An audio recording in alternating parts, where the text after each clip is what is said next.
Good morning. Happy Sunday. Happy week 2 of the NFL. This is Let's Bet It here on Pickswise, Pickswise.com. I'm Mark Zeno, joined by Jared Smith as we get you set for another Sunday. Make sure you guys subscribe to the Pickswise YouTube channel. Let us know in the comments what picks you're on, what questions you have. We'll try to get to all of them. Make sure you download the Pickswise app, available on the Apple Store and Google Play. We've got some NFL injury news to get to, line movements, eye of the beholder. We'll take a look at home dogs this week. We'll talk some teasers, of course. Prop Holiday, Bobby Stanley going to join us here and our plays of the day. So without further ado, let's bet it, presented by Superbook Sports. Jared, good morning, welcome, and happy NFL Sunday. Yes, week 2. Not a whole lot of line moves. I'm just kidding. The market is blowing up this morning. My screen is lighting up like a freaking Christmas tree, and we are about to enter that very important time when the limits expand and you're going to see more moves and the injury reports start to drop. We heard a few big ones last night, which I know we'll get into, but very exciting stuff. Week 2 in the NFL. Let's get rolling, baby. All right, with that, let's look at some injury news and notes from around the league, and this is crazy. Justin Herbert, who's questionable with ribs day-to-day, apparently, I don't know if Adam Schefter sent this out this morning, the doctor who gave the injection to Tyrod Taylor when he was the starter with the Chargers is apparently still with the team, and he's the one who's working on Justin Herbert's ribs, and he's also being sued currently by Tyrod Taylor. So how the Chargers still employ this guy, I don't know. This is Kevorkian? I guess. I mean, Dr. Evil, whatever the hell it is, I don't know. But regardless, I can't figure it all out. But nonetheless, Justin Herbert questionable today. So Thursday after his ribs. I just thought that part was interesting. Ravens taking on the Dolphins. J.K. Dobbins' knee is questionable. He's likely to play. T. Higgins has a concussion for the Bengals as they travel to Dallas, take on the Cowboys. He is likely to play, although questionable. DeAndre Swift, this could be a big one for the Lions today as they're in a very tight matchup with the Commanders. Questionable, although it looks like he will play. Although reports this morning were, Jared, that he would be on a pitch count. There would be a limited number of carries for him, to say the least. Michael Pittman of the Colts is out, and George Kittle of the 49ers looks like he has been ruled out as well as of this morning. So impacts of injuries from your perspective. Yeah, I mean, I think the Kittle one is important. I didn't hear that he was out. So I don't know where you saw that, but that would be of interest to me. This morning. Hang on. I thought it was on the interwebs on somebody's page. I saw a lot of like literal game time decision with him, like because of just his status. Pittman, we know, is out. Swift, unfortunately, it's trending in a negative direction. I think he'll probably at least give it a go. Higgins, that one doesn't matter as much to me because of where the Cowboys are with their offense. I think the two biggest ones on this list in terms of impacting the game line, which again, none of these players are quarterbacks, obviously, except for Herbert, but they don't play today. I think Swift and Pittman, more Pittman, is going to impact the game line just a hair because you also take Alec Pierce out of that lineup, and now you're without your two top wide receivers in that game. We've seen that Jaguars-Colts line move the most this morning. That one was a 4, then it was a 3.5. Now it's a 3, and I wouldn't be shocked if it, at least tilted in the direction of Jacksonville on the 3. That is the most impactful odds move I can see on my board today because of just how low that total is and obviously gravitating around the key number of 3. And that total's dropping too, up from 45.5 open. I'm seeing some 43s, 43 and a hooks pop up in the market for the most part. So that is the line that I think has been the most, finicky this week because of all the injury news and, of course, Indy's poor record in Jacksonville. So there is a lot of attention for that home underdog down there in Florida today. Jacksonville quickly becoming a very public dog, which is always a scary spot. But okay, so here's the conflicting reports, Jared. Adam Schefter says George Kittle, who's questionable, is not expected to play against the Seahawks. However, Ian Rappaport says George Kittle is a game-time decision. So conflicting reports out there about his status from two who do it better than anybody else. And those are the only two guys that we should be listening to anyways, for the most part. So if they're undecided about it, I think it's fair to say that one is a true questionable. Yeah, I mean, again, I would lean on him not playing. Well, I should say, agree. if he's in, I would lean on him not being a major factor in the game, but Also that's agree. neither here nor there. All right, so again, we got a lot of line movements to get to, but Let's Bet It is presented by Superbook Sports. Go to superbook.com or download the app today. And this season, we're all rooting for safeties. Yes, those cute little 2 points you get. That's because Superbook will give you a $50 bonus on each safety scored this season. Just place a $100 pregame bet on any spread or total. If there's a safety scored in any game on Sunday, any game, not just the one you bet on, any game, you get a $50 bonus. Visit superbook.com for terms and conditions. Other line movement we're looking at here. The Rams opened up as an 11.5-point favorite against the Falcons. It's now down to 10. The Raiders opened up as a 3-point favorite. It's now been pushed up to 5.5. And the total for San Francisco, Seattle, as you just mentioned, because of bad weather, opened up at 43.5. It's now down to 40.5. And there are a lot of low totals this week, Jared. And part of that is in reaction to bad teams winning in week one, right? Like not high-scoring teams winning in week one. That's changing the perception that these teams may be better than what they are. And so I think there's a lot of interesting totals out there across the board. You've seen a lot of stuff in the low 40s. Again, you mentioned Seattle and San Fran. Cincinnati and Dallas is at 41. Chicago and Green Bay is at 41. There's a lot of low totals out there this week. Heck, Jets and Browns are at 39 for crying out loud. Yeah, that Jets game. I mean, listen, I wrote that game up for the Pickswise site, and when I was looking at the offensive line grades for the Jets last week against the Ravens, and I was like, wait a minute, they have to face Clowney and Garrett this week, and Joe Flacco is basically a Greek mythology statue back there in the pocket. That's going to be a tough ask. I saw it. Yeah, and on the other side too, the Jets defense actually played pretty well against the Ravens, held them to 3 yards per carry. Cleftier tweeted out this nugget today about this Jets game. Joe Flacco 2-15 straight up in his last 17 starts. Oh my God. And how about this? He scored more than 7 points in the first half just once in his last 9 starts.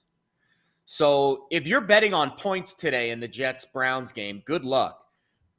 Based off of those stats and, of course, those numbers I just told you about the Browns defensive line having the highest pass rush grade of any team in the league last week going against the Jets offensive line that is literally in shambles. Some good nuggets here from Jacob, our producer, about some of these home underdogs and some of these other totals that are very interesting. Patriots Steelers under 5-1 in the last 6 meetings, 4-0 in the games in Pittsburgh. The question I have for you, Mark, so this game now has gotten we talked about the Jacksonville game being that big mover. I think we can put the Patriots in that category because of that game going from a pick'em to now 3. I mean, it is a solid 3. And what did I say, Jacob? The 3s are starting to get bought down a little bit in the market. I'm seeing some 2.5 start to pop up. That line and under aside, let's talk about the spread first. That line feels like the stinkiest line of the week after what we saw last week. But every smart person I talked to this week says they're on New England. The sharps, the bookmakers. But it feels like at 3 that I can't bet. We can't buy in on New England at -3, right? I mean, look, it doesn't pay for you to do it at -3. Get to 2.5. I mean, this is one of those rare occasions where I could actually endorse buying the half point if you missed the number, given the analysis of where everybody is and how this line has moved throughout the week. Again, open as a pick. And when you see Monday line movement or Sunday night line movement on lines that are posted, it's mostly sharp money coming right out of the gate. It's not public money. So from that standpoint, follow the money and follow the sharps where they go. And the fact that it was bet to, up to 2.5 this week just means that a lot of people in the public started seeing New England out there and then started jumping all over it. But I would tell you still, none of this adds up from the standpoint of what we saw in week 1. And this is where you got to be really, really careful because much like we did in college with overreactions to week 1, same thing happens in the NFL. I mean, we saw Pittsburgh go and beat the defending AFC champs, and then in Cincinnati of all places, and then we see the Patriots lay a stinker down in Miami, and Mac Jones looks like he was a backup at Alabama, let alone the starter. So, it's one of those spots where everything is trending opposite directions, and yet New England comes out and is quickly bet to a favorite. I follow the money in this spot. It's not my favorite game of the week, and I understand everybody's analysis on New England, and I back it. It's just not something I want to get to the window when I think there are better options on the board. That's fair. Jaguars 7-0 against the number in their last 7 against the Colts. So this one, you said it, before we hopped on, that this is the biggest contest pick of the week. I'll be honest. I at 3, I like the Colts, and call me an idiot or whatever, but what has Jacksonville done to warrant a move like that? They don't win games. So you're asking me now to buy a number where the odds of them losing by 1 or 2 are very slim. So you're asking basically at 3, I would rather just play the Jags money line, frankly. Because, if they, I guess the push at 3, sure, you get your money back. I know you don't mind the push, but I'm trying to make bets to win. What do you see with Jacksonville that has made this line go completely bananas? Well, again, and there's a couple of cases of that this week, particularly after we saw, good teams lose in week 1, that is changing the perception. It's recency bias more than anything, and the public backing it. So I get the buy on Indianapolis at 3. The super contest number was 4.5. So that's a whole different world. That 1.5 when it comes to 3 or 4.5 is massive. Absolutely. So here's the only thing I would say. Here's the only other thing I would say about this. And again, I'm on the Jags in the super contest, but I would say this is that when you look at that trend of 7-0 in ATS in the last 7 meetings with the Colts, you have a new quarterback in Matt Ryan. You have a completely different offensive scheme, altogether with him at the helm, and things have changed a little bit. And even though Jonathan Taylor was there last year, still, this is a little bit of a different feel, I would think, for Indianapolis. So you have to kind of take some of those things into account when you look at the last 7 meetings. Frank Reich's only been the coach there for 2 years now. So some of those meetings had nothing to do with him. So things, and again, Jacoby Brissett was a quarterback at one point in time. Philip was a quarterback at one point in time. Carson Wentz they've had 4 different quarterbacks in 4 years now. So it's really hard to get any stability. Now, maybe that plays into the Jaguars being covering numbers because you're seeing a different quarterback every time, but it's just some of the things that you have to account for. Next game that we're going to look at here from a dog perspective, Bengals and Cowboys. Bengals are 5-0 against the number on their last 5 road games, as well as 4-0 when passing for at least 250 more yards. The world is on the Bengals right now. Another very popular super contest pick. And I get it and I understand it. I'm not looking anything at this game. I'll say this much. I feel like I was right on what I said with the Bengals prior to the season starting, that they will have some regression. Their offensive line is still really bad. I don't care what improvements they made. They did not show up in week 1. And that is a Pittsburgh defense that lost TJ Watt, in the second half of that game.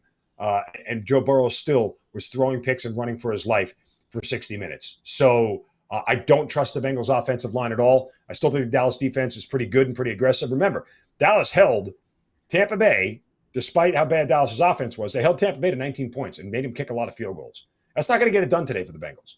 So as bad as Cooper Rush is, and I get the fade on him, this is a very unpredictable game from where I sit. I wouldn't touch it with a 10-foot pole, but getting 7.5 points at home is always advantageous. Yeah, I think the fact that the 7.5s evaporated very quickly earlier in the week tells you where the market is on this game. And it's probably a little bit of buyback from someone who likely grabbed Cincinnati plus 2.5 last week before the injuries. And it was a predictable bet, because if you think Dallas was going to struggle on Sunday night, there was a chance that line did move towards Cincy, and you could grab some value before the game. And that is a very, very common strategy of the professional gambler. They will bet week 2 before the week 1 game, predicting the week 1 outcome and then getting ahead of that reopening move. Now, no one can predict how bad Dallas was and the injuries.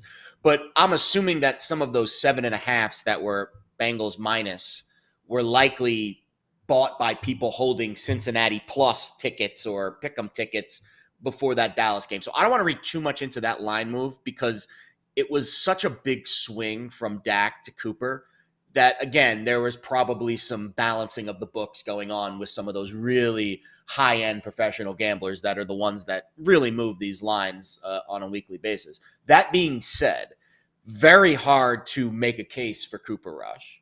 We haven't seen it, but the upside could certainly be there. The floor, I would say, is lower. The ceiling is higher. And when you're talking about the gambling world, sometimes that volatility, people like to exist in that. So I understand why people are intrigued with Dallas catching 7 and a hook at home. To me, it has nothing to do with Cooper Rush. Look at the Cowboys defense. Absolutely toasted by Tom Brady. And they were very fortunate that they didn't give up more red zone scores. Most of those were field goals, especially early. And that score could have been a lot worse if 1 or 2 plays go in the other direction. So we'll talk about it during the teaser segment, but I think this is a great teaser spot for Cincy. I would be surprised if they start 0-2. I really would. So going from 7.5 or 7 down to 1 or 1.5, I think is a very smart teaser spot. But I agree with your assessment on Cincinnati. They probably are a hair bit overvalued because of their offensive line. So I wouldn't lay it on the road at this point. All right, one more game. Buccaneers at Saints. Saints 7-1 against the spread in their last 8 meetings with the Buccaneers, obviously divisional opponents. And Tom Brady never beaten the Saints as a member of the Buccaneers. Saints are one of my contest picks. They are also one of the most popular contest picks out there this week, along with the Jaguars and Bengals. So make of that what you will. I'm a little bit nauseated to be on the heavy public bet, but I mean, there's a ton of injuries in this game across the board for both sides. It does not look like a favorable situation. And I don't know about you, Jared. The more I keep hearing about Tom Brady's personal life invading football, the less likely I am to back the Bucs. And not because I think it has any direct effect on it, but you know, the tug from the wife is real, man. And if it's pulling you 1 foot out the door, you're never fully invested in the way you are otherwise. That doesn't mean Tom Brady's going to play bad per se, just might not be as sharp as he normally would. I don't know. It's just, for me, it's like stay away from the Buccaneers until things settle down. There's a lot of noise surrounding Tom and Tampa. That's enough for me to walk away from them. That's fair. I think the one pushback there is he is a consummate professional. Like, you don't let your wife's situation deal with anything that goes on in the show. You could block it out, right? Now, so that would be the one but on the other side, though, the injury report for Tampa Bay is very hard to ignore. Very, very hard to ignore. Every single wide receiver on their roster has a Q next to their name this week. I know most of them will play. Godwin won't. The offensive line, Donovan Smith, left tackle, Tristan Wirfs, right tackle. I think both of those guys will play, but the effectiveness, especially with Smith with the elbow, I mean, I don't know. I'm not an offensive lineman, but last I checked, you need your elbows to kind of block there. So that'll be a key injury for me. New Orleans' defense hasn't been 1 game buttoned up. They let Cordell Patterson and that Falcons offense, I know you watched that game very closely, kind of run around and do what they want, especially in the first half of that game. So is that part of New Orleans' game buttoned up? Because the one thing that they have relied on when they've had this great streak against Tampa is they've kept Tom Brady in check. And again, the injury report I think will help, but it's tough. I find it hard to like dig for reasons to back Tampa in this game.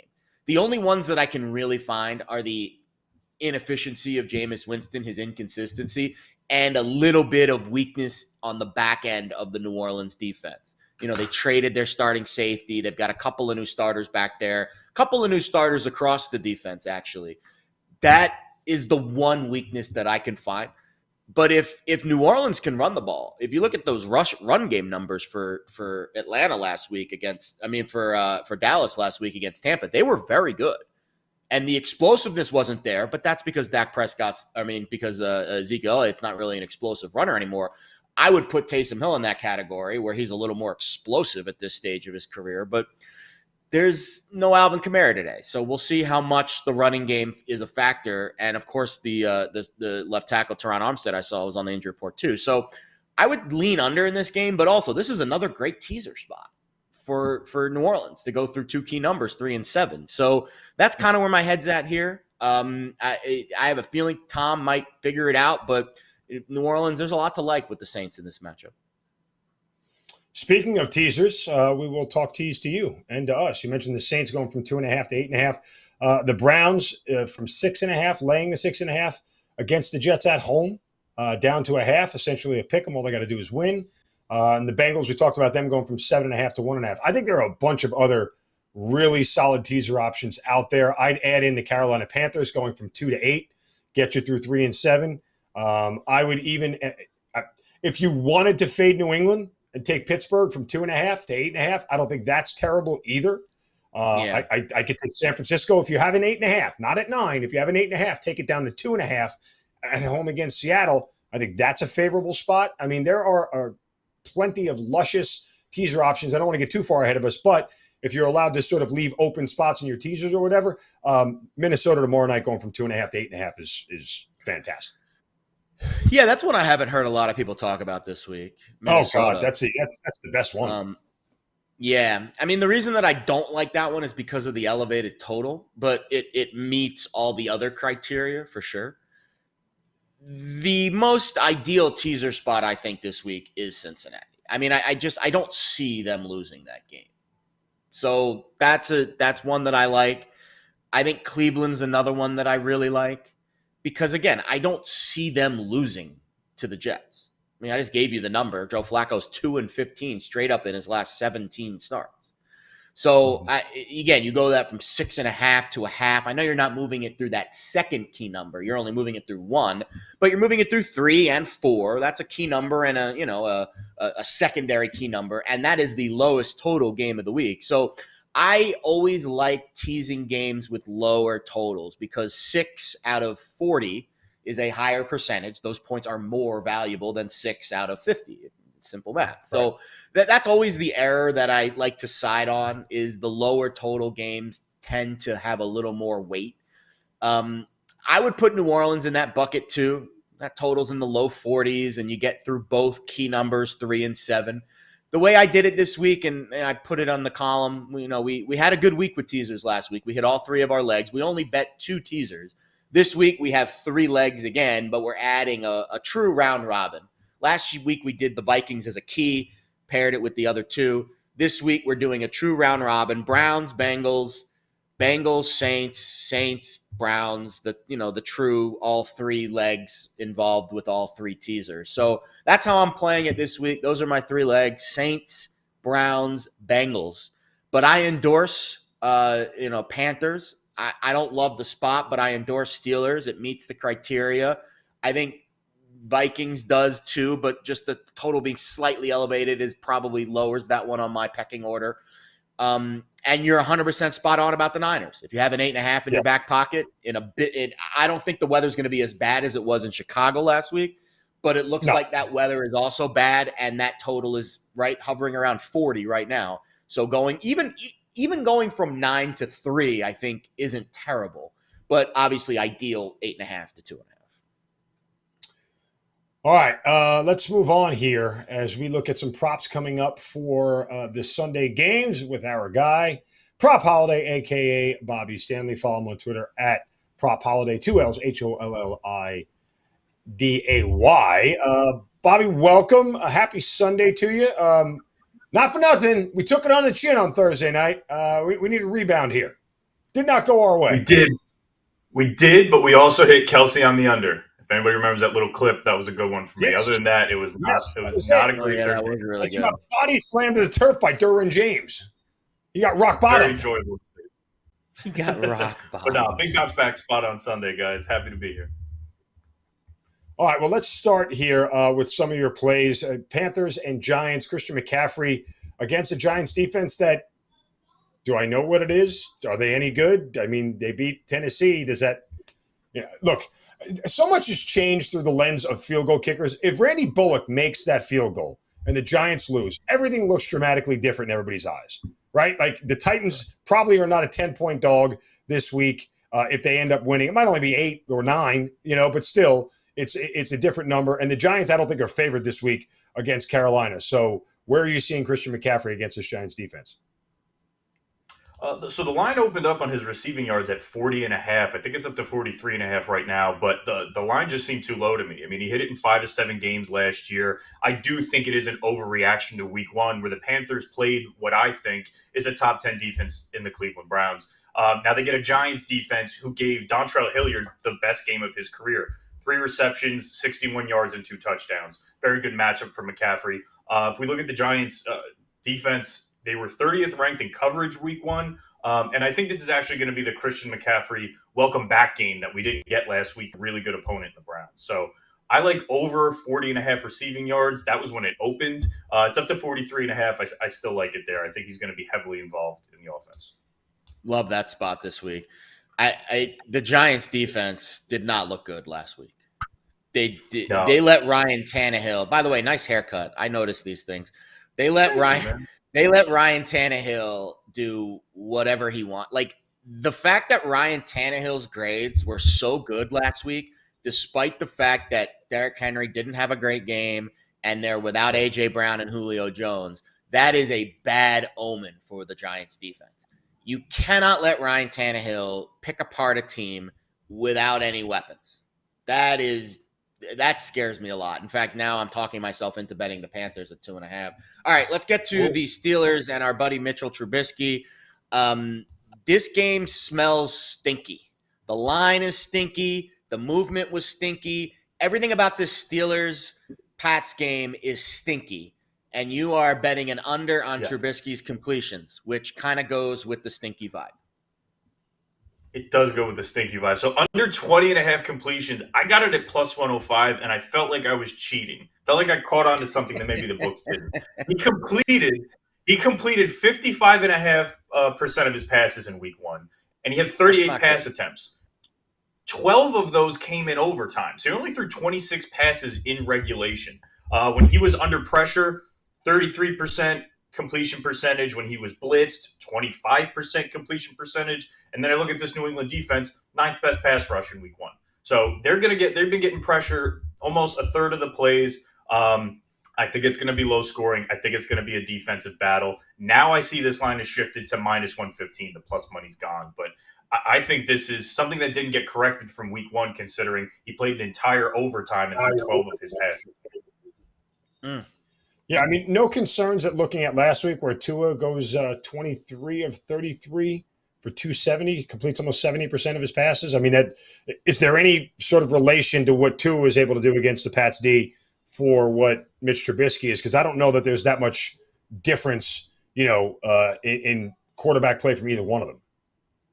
Not difference, I would say, much in skill set, but I like the running game a lot more from Pittsburgh and Najee Harris. Yes, he is coming in limping, but I think they did say he's going to get a workload. His backup is going to get a few carries. Time of possession is going to be big in this one. So the offense for Miami, as you pointed out, a little more dink and dunk. They have better wide receiver core. They are more focused in the passing game. I'm looking at Pittsburgh. They're going to play good defense. They're going to run the ball. I think he's not going to have as many opportunities to pass, and his completion percentage is not great for his career. Was definitely not great last week. The line just looked a little too high for me. I would expect it 18.5, 19.5.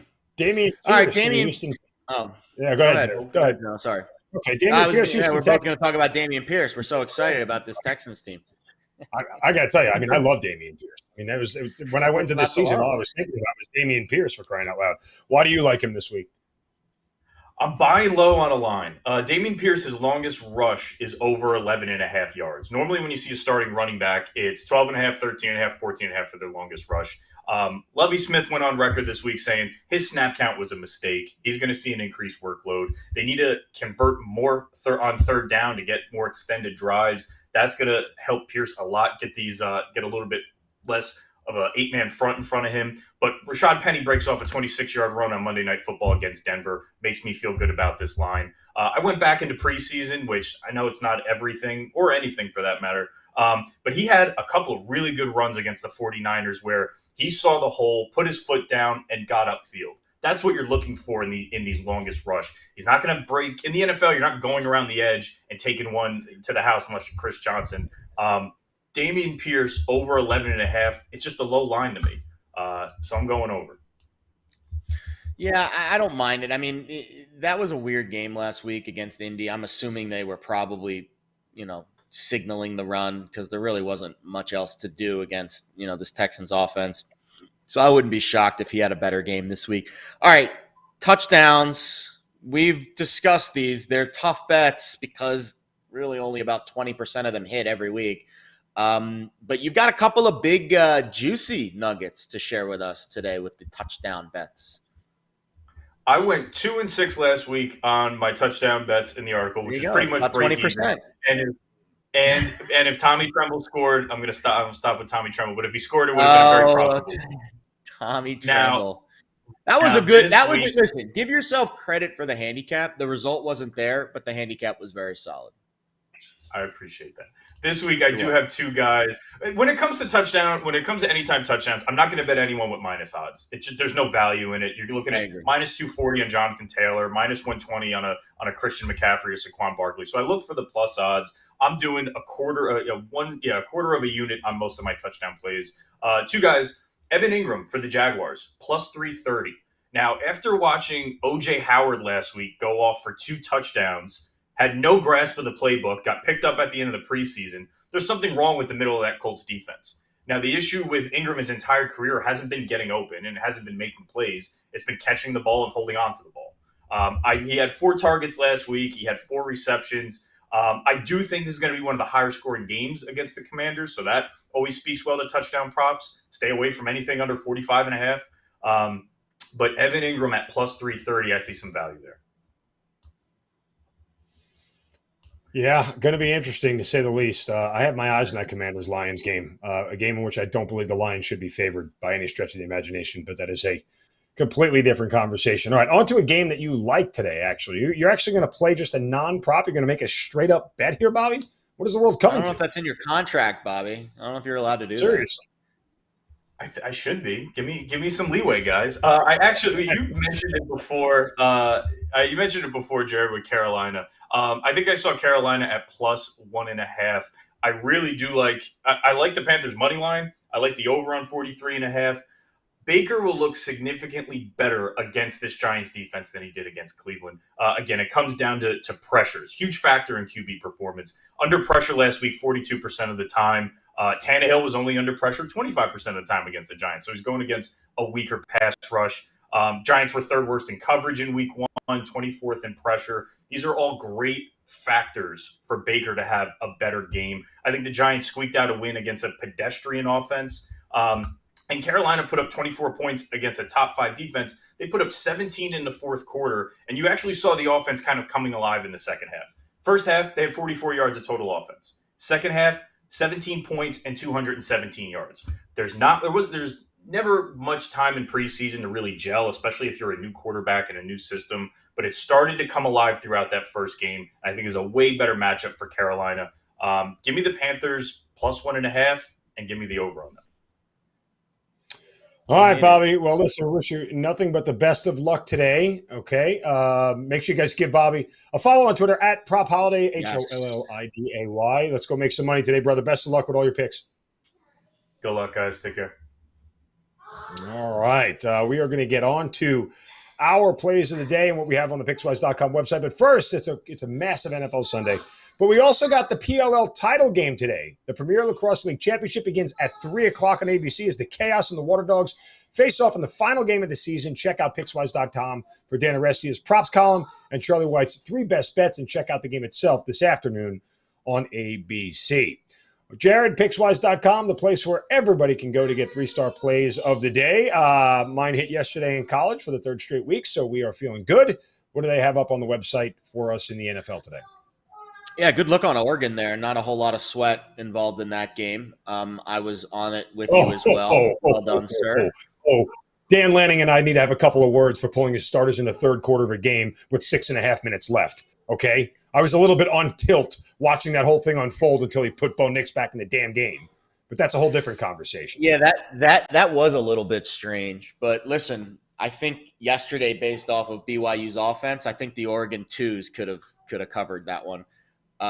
Very impressive performance by Oregon. They play a lot. Anytime you're catching a less than a touchdown against Oregon at home against any team that, listen, BYU, and I don't want to beat the handicap to death because you nailed it yesterday, but BYU, I know they beat Baylor, but that offense was not very good in that game. But, and that Oregon defense, all kinds the of Oregon defense gave up 49 is really good, and their running game is really good. Yeah. So that's always going to keep them in games.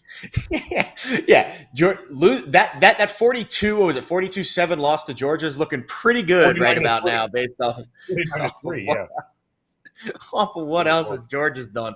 All right, 3-star plays today. Do any of you guys care about baseball?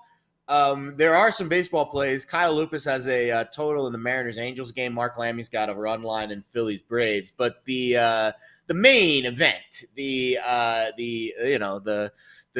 main course, NFL. Howard Bender. Haven't heard from Howard in a while, but he's got a couple of plays on the site today. He's targeting the total and the spread in this Broncos-Texans game. Wilsh, our pal Andrew Wilshire, great job editing the site.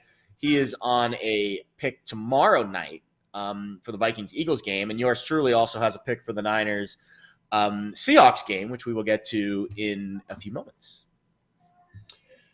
All right, my play of the day here. I will lead us off here on this Sunday. I am going to go to Denver, and I'm going to lay the wood with the Broncos here in all 10 of these points. Look, despite what was lost in the Monday night game against Seattle, Denver outgained Seattle by nearly 200 yards. All right, they turned the ball over in the red zone twice, including fumbling it into the end zone. Those mistakes will be eliminated this week and fixed. You look at a Texans team who I backed last week, but still, they were outgained by over 150 yards in the game against the Colts. They hung around early, sort of let the Colts back in it late. This is a Houston team that I like this year, but I hate in this spot going up to the elevation for Russell Wilson's first home game of the year. This is going to be a painful Sunday for the Houston Texans. I think Denver wins big and going away in this thing, probably by 14. Russell Wilson cooks it at home. Let's ride, as Russell Wilson would say. Yeah, I need another pick for my contest. I'm kind of stuck on 4 here. Maybe Denver. I'm getting 9.5. Maybe that'll be my final contest. Even better. Like if you get 9.5 for me, it's a lock. Like at that point in time, I hate saying the phrase "it's a lock." I mean, it's a bet that number given the I agree. 10. I agree 100%. And I trust you and Howard Bender. That is also on the Broncos today. Very trustworthy sources. All right, another 9.5. I guess we're both laying lumbers today. I actually, if you look hard enough, you probably can find an 8.5 or a 9 out there. I see a few out there still. Yeah, there again. Do your shopping. Superbook right now is hanging. It looks like 9. So, and I see some 8.5s, in other spots throughout the market. So we're gonna grade this though at 8.5 minus 108. That's where I got in very early in the week. And I'm risking 1.5 units, just like I do on all of my NFL sides at this stage of the season. We'll see if we increase or decrease that risk amount as we go forward. But I always am transparent with you guys about exactly how much I am betting and at what price I bet it at. Niners minus 108, risking 1.5 units. Listen, this is a buy low, sell high scenario. This is arguably the most ideal buy low, sell high scenario of the week. Why? Niners lose as a favorite. Seahawks win as an underdog. I think it's the only scenario this week where that is playing out. So I say what you want about the weather and Trey Lance, and I understand that there might be more rain in the forecast. I don't think, putting my meteorologist hat on for a minute, it is going to be as bad or as windy or as rainy as it was in Chicago last Sunday, which was biblical flood standards, 2x2 on Noah's Ark type of stuff. But that being said, the weather forecast is a factor. If it really does, and we can't predict the weather. It's 10:30 in the morning on a Sunday. This game's not being played for another 7 hours. If it really does get bad, I would probably scale back my risk on this game. But if it's just a little rain and a little wind and no big deal, I think the Niners are going to run the ball better, frankly. The Seattle Seahawks offensive line is not very strong. They didn't run the ball great last week. It was kind of Geno Smith manufacturing his way down the field, getting just enough points to win that game. They held on for dear life at the end. And I think San Francisco's defensive line is going to feast. because their defense did not play well last week against the Bears offensive line. That is arguably one of the worst in football. Again, the field conditions played a major factor there. I am hoping those field conditions are a little more stable this week. If they are, I see the Bosa kid getting off the ball. I see Eric Armstead creating havoc in the backfield. And I think Geno Smith is going to have a much more difficult time than he did last week, even though there were some moments in that game where Bradley Chubb came off the end and made Charles Cross look foolish. So there is a lot of things to like about San Francisco's performance, despite the fact that they didn't score in the second half and the final score was very ugly. I think they will play a lot better this week. I think Trey Lance will play a lot better this week against the Seattle defense without Jamal Adams. And we're going to lay it with the Niners. Maybe I look like a fool at the end of the day, but we're buying low on San Francisco, laying 8.5, 8 cents, risking 1.5 units. All right. It is certainly going to be a very, very good day here on this Sunday. Wishing you all of the best of luck on your bets. Again, make sure you guys download the Pickswise app on Apple Store or Google Play, and check out Pickswise.com for all of the best information. Subscribe to the YouTube channel as well. For Jared Smith, I'm Mark Zinno, wishing you guys a wonderful NFL Week 2 Sunday. Make sure you tune in tomorrow for the recap of everything right here at Pickswise.com. Best of luck with your bets today. Have a great day. Go get it. Go bet it. We'll see you tomorrow.